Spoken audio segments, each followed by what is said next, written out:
Hello दोस्तों, कैसे हैं आप सभी। उम्मीद करते हैं सभी लोग अच्छे होंगे। मेरा नाम है संजीव और स्वागत है आप सभी का एग्जाम बैंक जेएमडी में।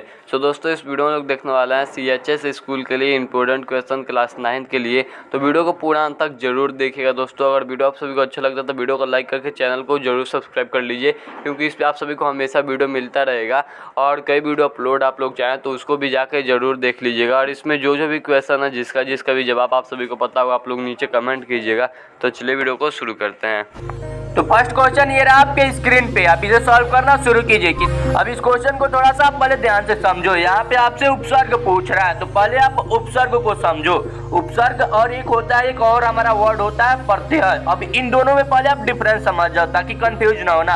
अब प्रत्यय में जो इसका पहला लेटर है वो हमारा प्र है, यानी प से आप एक प्रकार से याद करो पीछे, यानी जो भी शब्दांश किसी शब्द के पीछे लग करके उसके अर्थ को बदल दे, आप ध्यान देना, उसके अर्थ को बदल दे, उसको हम प्रत्यय बोलते हैं। लेकिन उपसर्ग में यही उसका उल्टा होता है कि कोई भी शब्दांश जो शब्द के आगे लग करके, मतलब पहले लग करके उसके अर्थ को ही बदल दे, उसे हम उपसर्ग कहते हैं। जैसे कि आप ऐसे समझ सकते हो, जैसे ओम के आगे अगर आप सी लगा दो तो शिवम हो जाएगा।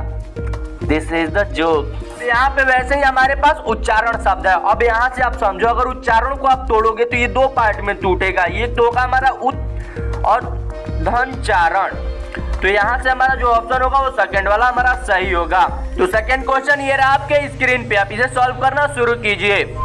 अब इस क्वेश्चन को आप एकदम ध्यान से समझना। आप समझ जाओ कि यहाँ पे पूरा संधि आपको मैं पढ़ा दे रहा हूँ, पूरा स्वर संधि आज मतलब खत्म हो जाएगा। इस तरीके से आपको मैं इतना ट्रिक इसी क्वेश्चन के लिए सिर्फ बताने वाला हूँ। अब यहाँ पे पहले आप संधि समझो। संधि 3 पार्ट में होता है। अगर आपको पता होगा तो ठीक है, नहीं पता होगा तो आप लिख लेना। एक होता है हमारा स्वर संधि, दूसरा हमारा होता है व्यंजन संधि और तीसरा हमारा होता है विसर्ग संधि।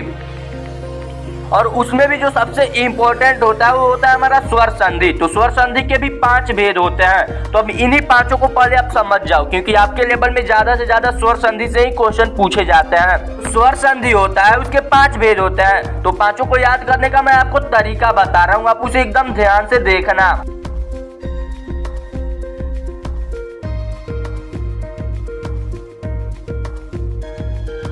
पांचों को मैंने स्क्रीन पे लिख दिया है। पहला हमारा होता है दीर्घ, दूसरा गुण, तीसरा हमारा वृद्धि, चौथा यण और पांचवा अयादि। आप भी ऐसे ही सीक्वेंस में लिखना, किसी को भी इधर उधर न लिखना, क्योंकि इस तरीके से आपका ट्रिक जो है वो काम नहीं करेगा। अब यहाँ पे देखो, दीर्घ यानी डी से हम डी लिख लेते हैं दीर्घ से। अब ये जो गुण है इसको हम जी लिख लेते हैं, और ये जो हमारा वृद्धि है इसको भी लिखते हैं। जो हमारा यण संधि है उसको वाई लिखते हैं, और ये जो अयादि संधि है तो इसका हम ए लिख लेते हैं, यानी इसका फर्स्ट लेटर हम इंग्लिश का लिख लेते हैं। अब यहाँ पे देखो हमारे पास बन गया डी जी भी वाई ए। लेकिन अगर आप यहाँ पे समझो, अगर हम जी की जगह पे अगर यहाँ पे आई कर देते हैं तो ये एक नाम बन जाता है, एक लड़की का नाम बन जाता है, डी आई भी वाई ए, दिव्या। इस तरीके से आप इसको याद कर सकते हो। तो यहाँ पे देखो, यहाँ से डी से जो हमारा होगा वो तो हो जाएगा हमारा दीर्घ संधि। अब आई से जो है, आई बराबर आपको याद करना है हमेशा जी, आई बराबर जी याद करना है। तो जी से हमारा हो जाएगा गुण संधि, और भी से हमारा हो जाएगा वृद्धि संधि, य से वाई से हमारा यण संधि हो जाएगा, और ए से अयादि संधि। तो इस तरीके से उन 5 को आप याद कर सकते हो। तो अब हम अपने क्वेश्चन को सॉल्व करते हैं। यहाँ पे है हमारा वीरधन इंद्र, यानी वीरेंद्र है, इसी का हमको संधि विच्छेद करना, इसको हमको बताना है कि ये कौन सा संधि है। यहाँ पे इसका संधि विच्छेद किया गया है। तो यहाँ पे आप समझो, यहाँ पे जो वीरधन इंद्र है, अगर आप इसको देखोगे तो इसका जो रूल होगा, जो नियम होगा वो ये होगा कि ये अ और प्लस ई से मिलकर के बना है। तो इस तरीके से ये जो कैटेगरी आता है अ प्लस ई का, ये गुण संधि में आता है।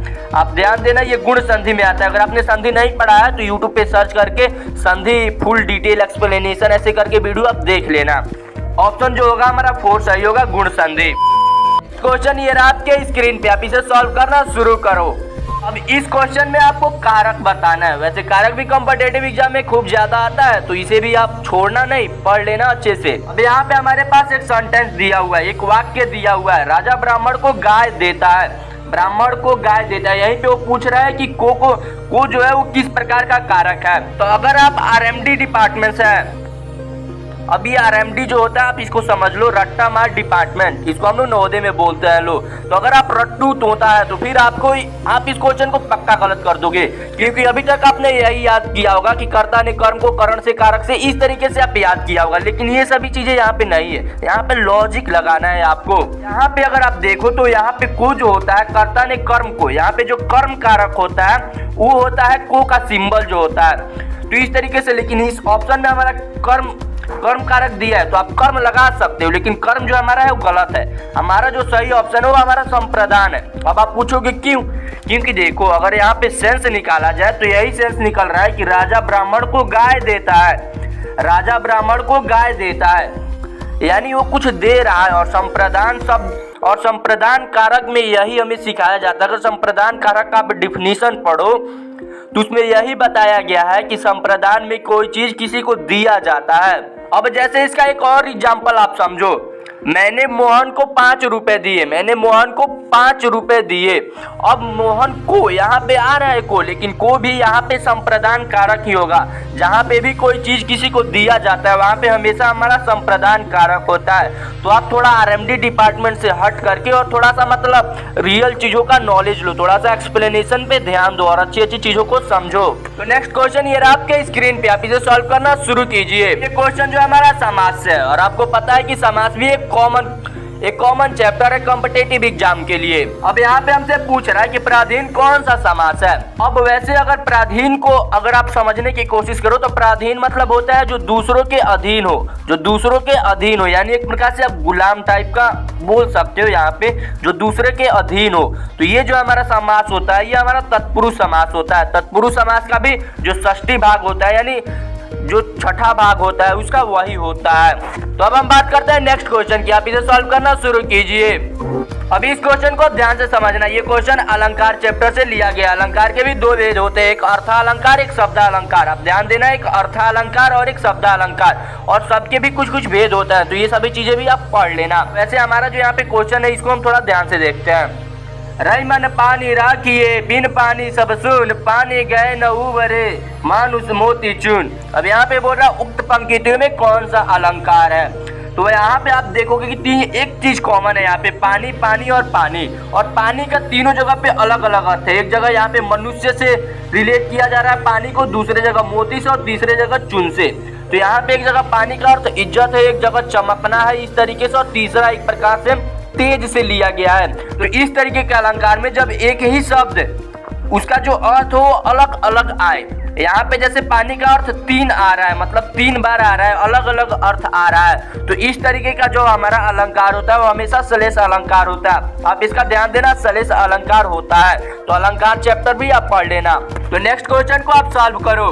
अब इस क्वेश्चन को थोड़ा सा आप समझना, यहाँ पे पूछ रहा है झांसी की रानी के रचनाकार है। तो ये वो झांसी की रानी नहीं है जो कविता आप 6th क्लास में पढ़े हैं, खूब लड़ी मर्दानी हो तो झांसी वाली रानी थी। ये सुभद्रा कुमारी चौहान के द्वारा लिखा गया एक पोयम है। लेकिन यहाँ पे हमसे जो झांसी की रानी पूछ रहा है ये एक उपन्यास है।